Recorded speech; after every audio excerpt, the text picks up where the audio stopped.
Hello and welcome to Through the Bible with Les Feldick. An Oklahoma rancher and farmer, Les Feldick has been teaching homestyle Bible classes for 20 years in Iowa, Oklahoma, and Texas. Les Feldick's unique style of Bible teaching has made the books of the Bible come to life. When Les is teaching, it's so interesting that people say time just seems to fly by. And now, here is Les Feldick. Okay, good to have everybody once again, and we're going to go right back into 2 Corinthians, and we're going to move on now into chapter 8, verse 1. 2 Corinthians chapter 8, verse 1. And again, we like to remind our viewing audience of several things. We have all the past programs available on video, audio, or the printed page. Also, if you would be interested in getting our quarterly newsletter in which we announce various tours and so forth to the Holy Land, our TV log, usually have an article or so on prophecy, why you drop us a note or give us a call and we'll get you on our mailing list for that. All right.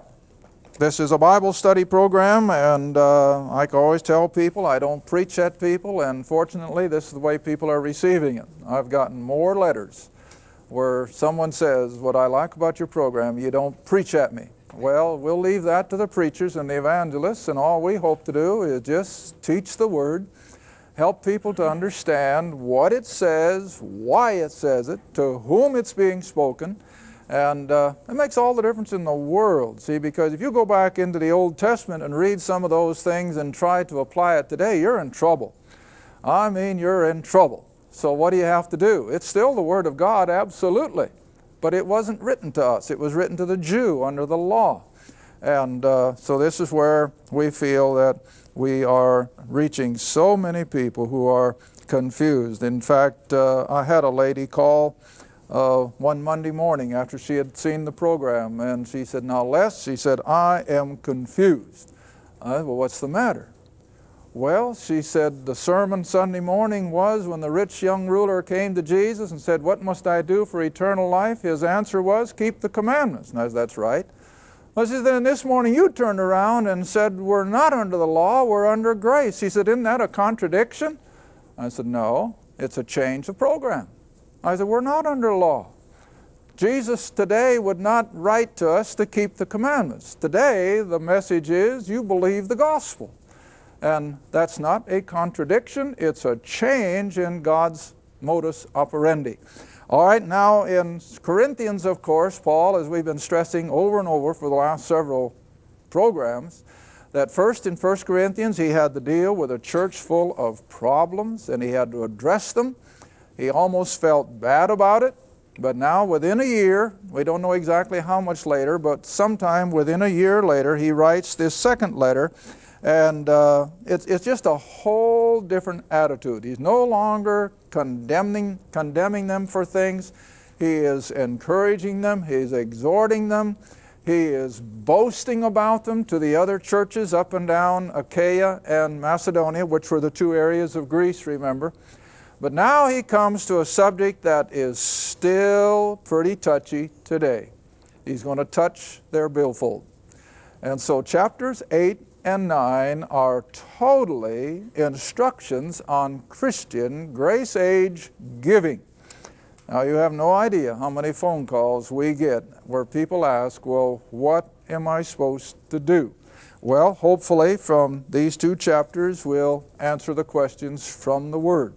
Now, before we go into 2 Corinthians chapter 8 and Paul's admonition to the Corinthians to get their offerings in order, let's go back a minute to Galatians chapter 2 and see what prompted the apostle to encourage these Gentiles to bring their offerings.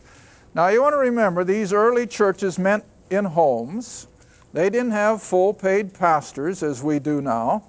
They did not have building complexes that had to be maintained or built and paid interest on the loan and what have you.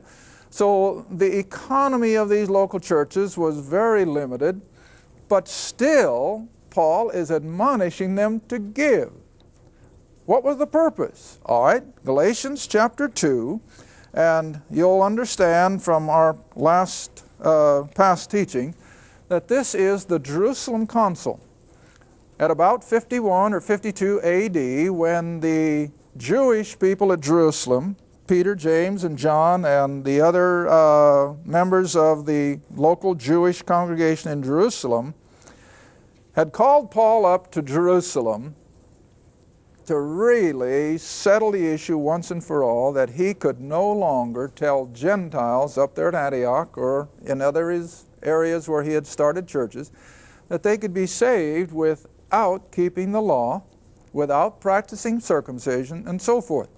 Well, as we know and as we'll see when we study Galatians, Paul went to Jerusalem and withstood them to the face and said there was no way that he would ever teach his pagan converts, recently come out of idolatry, that they would have to keep the Judaic law, that they would have to practice circumcision, because they are now saved by grace through faith plus nothing.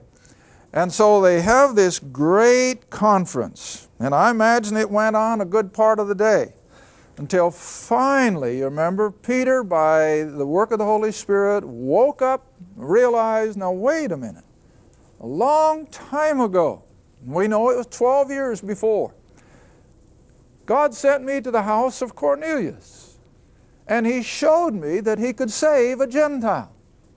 So Peter said, I guess Paul's right. And so they gave in. All right, that's Galatians chapter 2. So now then you come down to verse 9, and when James and Cephas, that's Peter, when James and Peter and John, I always call them the Inner Sanctum. Maybe that's not a good word, but that was the inner core of the 12. And so when the Inner Sanctum, who seemed to be pillars, now what does that imply? Hey, they weren't what they thought they were anymore. What's happening? God's changing the program. He's coming out of Judaism and legalism, and we're coming into the age of grace. And so they weren't the pillars anymore that they thought they were. But whatever, when they perceived the grace that was given unto me, they gave to me and Barnabas the right hands of fellowship. In other words, just like we do today. When you come to an agreement, what'd they do? They shook hands, and they agreed. All right, Paul, now let's look what they said. You go to the heathen. That's where he'd been. You go to the heathen, and they would go to the circumcision, or Israel. Plain as day. How people can miss it, I'll never know, but I did for years, and I guess most people still do. But here was the agreement after this tremendous council at Jerusalem. Okay, Paul, you continue your ministry amongst the Gentiles. We'll no longer force you to practice legalism and circumcision. You preach your gospel, and we'll continue dealing with the Jew. All right? But that's not what I wanted you to see. Verse 10. Only they would, that is Peter, James, and John, only they would that we, Paul and Barnabas, should remember the poor. What poor? Well, the poor Jews who were now stranded financially in Jerusalem. A lot of people don't stop to think of that. Now here we are, 52 AD. That's about 20-some years? Yeah, 20-some years after the crucifixion and Pentecost. I put the crucifixion at 29. Pentecost, of course, would be in the same year. So here we are, 20 years or more after Pentecost, and the main prerogative of Peter, James, and John is that Paul not forget these poor Jews in Jerusalem. All right, now let's go chase it back. Where do they come from? Go back to Acts chapter 2. You know, and after I'd explained to this lady that I was referring to in the opening remarks, I knew I couldn't just do it in a statement, so I just point blank asked her. I said, have you got about 5 or 10 minutes? And she said, yes. And I said, would you like about 10 minutes of a personal one-on-one Bible study? And she said, oh, I'd love that. I said, okay. So I took her back all the way through the Old Testament, the Abrahamic covenant, how that Christ came to the nation of Israel and presented himself as their Messiah, and how they rejected him, and went through the whole gamut, and how that Israel continued to reject here in the early Acts, and then God raised up this other apostle and sent him to the Gentiles with the gospel of the grace of God. And when I was all through, she said, "It's so logical, isn't it?" Yeah, it is. It's so logical. There's no way you could bring the whole Gentile world under Judaism and legalism and the law. Because now with the work of the cross completed and finished, God could pour out His grace on the whole human family, not just Israel. But back here in chapter 2 of Acts, it is still God dealing with Israel. And you all know the account, the day of Pentecost, verse 36 of chapter 2.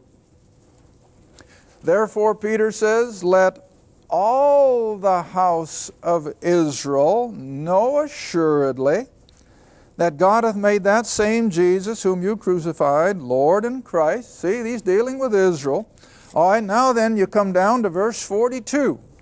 Now the reason I brought you here, who are the poor in Jerusalem? Verse 42, "And they continued steadfastly in the apostles' doctrine," the 12, the teachings of Jesus and His earthly ministry, "and fellowship, and in breaking of bread, and in prayers, and fear came upon every soul, and many wonders and signs were done by the apostles." Verse 44, "And all that believed were together, and had all things common. They sold their possessions and their goods, and they parted them," or they parceled it out, "to all men as every man had need." Now what was that? That was a total communal system of living. Whatever they had, they put it into a common kitty, and then the 12, Peter, James, and John, and the others, parceled it out to these believing Jews according to their needs. All right, let's move on to chapter 3 or 4. Chapter 4, verse 32. And this is all in Jerusalem. These are all Jews. "And the multitude of them that believed were of one heart and one soul." Boy, wouldn't that be great if we could say that about churches today? Oh my, listen, again, I get so many phone calls of people who are in churches that are dividing, and they're in controversy of one sort or another. Well, this group didn't have that problem. They were all of one heart and one mind. "Neither," reading on in verse 32, "neither said any of them that aught of the things which he possessed was his own, but they had all things common. And with great power gave the apostles witness of the resurrection of the Lord Jesus, and great grace was upon them. Nor was there any among them that lacked, for as many as were possessors of lands or houses did" what? "They sold them, and brought the price of the things that were sold, and laid them at the apostles' feet. And then distribution was made unto every man according as he had need."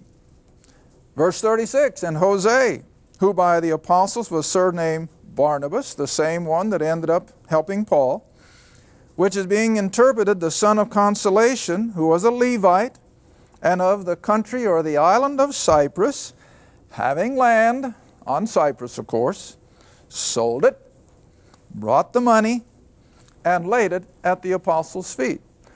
Now back up again, if you will, to chapter 2. Verse 5, Acts chapter 2, verse 5. "And there were dwelling or abiding at Jerusalem Jews, devout men," because this was a feast day, remember, a religious feast day. This was Pentecost. "They were out of every nation under heaven." How far had they come? Oh, hundreds, sometimes thousands of miles for the feast days at Jerusalem. All right, so here on the day of Pentecost, you've got Jews who have come to Jerusalem from maybe as far east as India and Babylon and Syria and Greece and Rome, Spain, maybe even Great Britain, North Africa, all these Jews would come back to Jerusalem for these feast days. All right, but on the day of Pentecost and following, when Peter and the 11 were preaching, a lot of these Jews believed that Jesus was the Messiah, the kingdom is coming, because as soon as Israel had believed, the king would come, remember. Now these believing Jews, once they became believers, and the king and the kingdom is just over the horizon, it's coming. Well, who's going to go clear back to Babylon? I mean, after all, the king is coming. Why go clear back to Rome? The king is coming. Why go clear back to Spain or North Africa and eke out a living amongst those pagan Gentiles when the king is coming? So what'd they do? Hey, it was real handy. Stay in Jerusalem, live out of the common kitty, because after all, it was a stopgap measure until indeed the king would come and the kingdom would be set up. But Israel did not respond. The king didn't come. And what happened to the kitty? Well, it ran out. See? It ran out. Just that plain. They didn't have a runaway stock market. And they didn't have 25% interest. And so the kitty went dry. What happened to the people? Hey, they ended up poor. Poor. They had sold all their goods. They were no longer able to even probably buy a ticket back home. And so here they are. They're caught in Jerusalem. But God is just. These people were caught in a legitimate cause because they had believed the gospel of the kingdom, that the king was coming. And so God is going to take care of them until they would die a natural death. Oh, how's God going to take care of them? With this agreement that Paul made with Peter, James, and John, that wherever he would go in his ministry, he would remember the poor saints in Jerusalem. Okay, now then, before you go back to 2 Corinthians chapter 8, now let's come into 1 Corinthians. We touched on it a little bit in our study back then, but let's look at it again. 1 Corinthians chapter 16. And he just barely touches on it here, compared to 2 Corinthians where he spends 2 chapters on it. And we're not going to get through them today, I can see that already. But we'll take it as far as we can. But 1 Corinthians chapter 16, beginning at verse 1.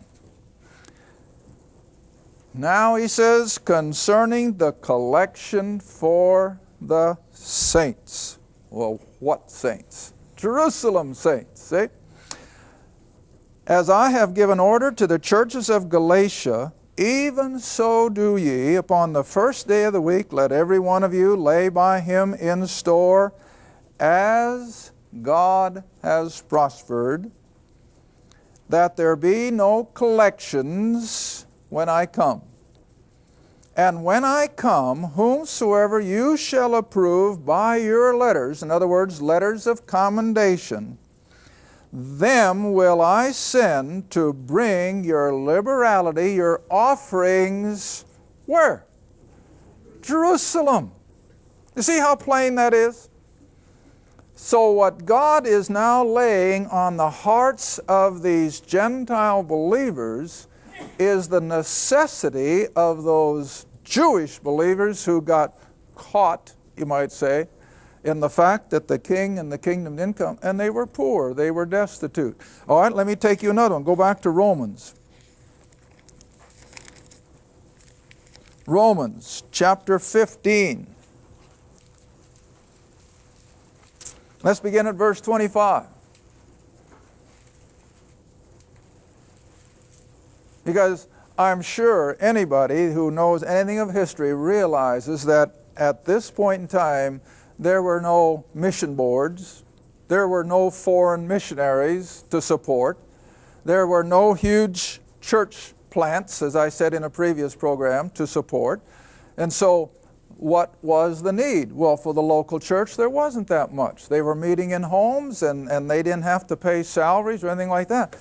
But their responsibility was these poor believers in Jerusalem. All right, Romans chapter 15 and beginning at verse 25.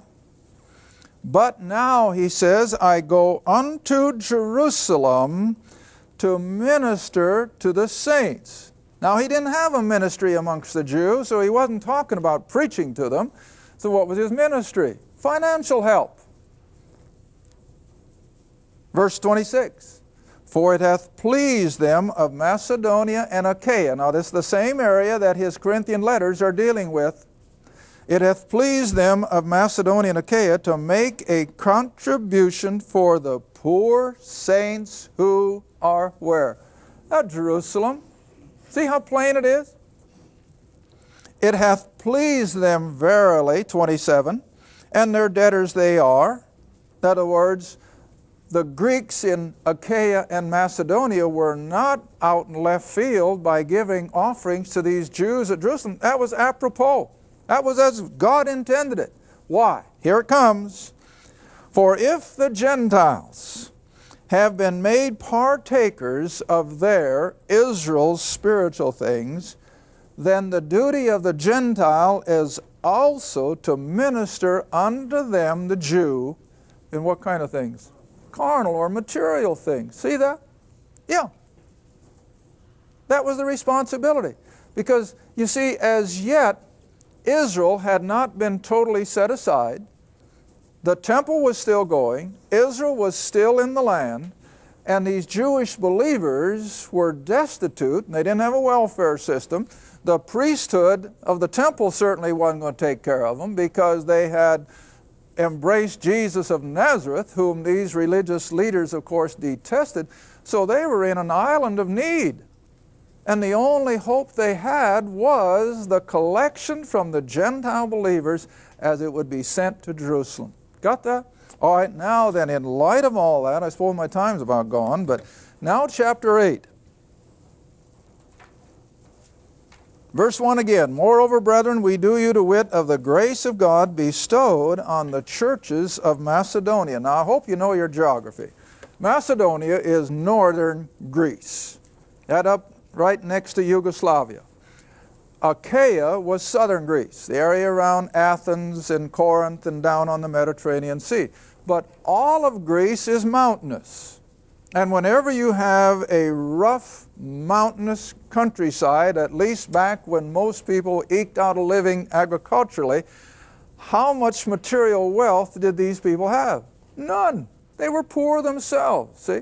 All right, now to these little congregations out in that mountainous area of Greece, this is who Paul is referring to. All right? Verse 2, how that in a great trial of affliction, the abundance of their joy. Now you see, this is something America doesn't understand anymore. That there can be joy without material wealth. Now you talk to most of us who remember the Depression, the 30s Depression, not the 87. The 30s Depression. I think most of you remember at least part of it like I do. How much money did we have? None. None. There wasn't money for anything. Were people as downtrodden and depressed as they are today? No. People were happy. You know, I can remember asking my old dad after, machinery came in and tractors and all this, and I said, Dad, how in the world did you stand farming with a bunch of horses? And you know what his answer was? Oh, we didn't know any better. And that's so true. Well, the same way in the Depression. People were poor, but they didn't know it. And so what were they? They were happy. And the same way with these poor people up in Greece. They didn't have anything materially. Nothing. But they had all kinds of what? Joy and happiness, because they had been removed from paganism with all of its superstition and with all of its fear, and they had now been set free by the gospel. All right, read on. So in a great trial of affliction, the abundance of their joy and their deep, what? Poverty. Abounded unto the riches of their liberality. In other words, no matter how poor they were, they could still what? They gave. And they gave liberally, see? All right, move on.